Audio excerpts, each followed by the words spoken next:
In this video we'll continue looking at limits at infinity. In problem number 13 we have f of x is 5x cubed minus 3x squared plus 10x. And what we want to do is form a new function h of x, which is f of x in part a over x squared and part b over x cubed, part c over x to the fourth. And we want to find the limit as x approaches infinity.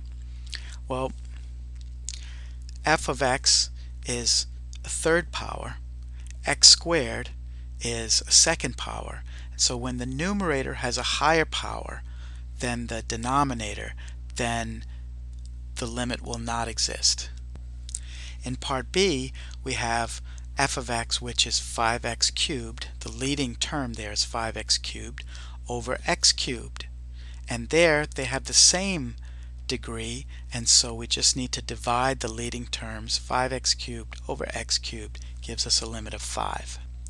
And in the third example, C, we have 5x cubed minus 3x squared plus 10x over x to the fourth. Here the denominator has a larger degree than the numerator, and so the limit will always be 0. The limit at infinity will always be 0. So this is showing the three different cases that you can have. When the numerator is greater than the denominator, then has a greater degree than the denominator, then the limit at infinity doesn't exist.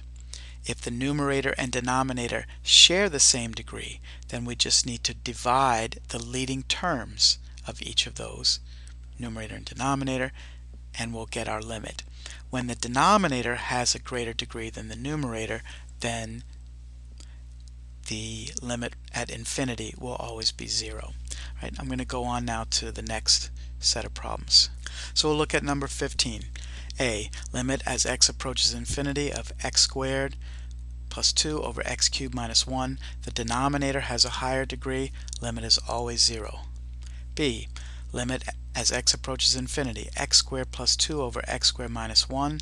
That will be x squared over x squared, which is 1. Limit as x approaches infinity, for part C, x squared plus 2 over x minus 1. The numerator has a greater degree than the denominator. The limit does not exist. Right, in problem 17, limit as x approaches infinity. The highest power there is x to the 3/2.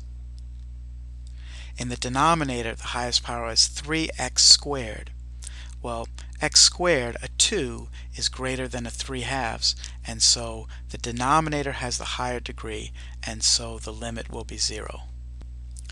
In part B, we can see that the numerator has a negative 2x to the 3/2, whereas the denominator has a positive 3x to the 3/2. So the two have the same degree, so we're going to divide negative 2x to the 3/2 over 3x to the 3/2, and that's going to give us a limit of negative 2/3. In the final one, in 17 part C, we have a numerator with a degree of 3/2 and a denominator with a degree of 1. And since 3/2 is greater than 1, the denominator has a higher degree, and therefore the limit will not exist. And we'll continue in the next video.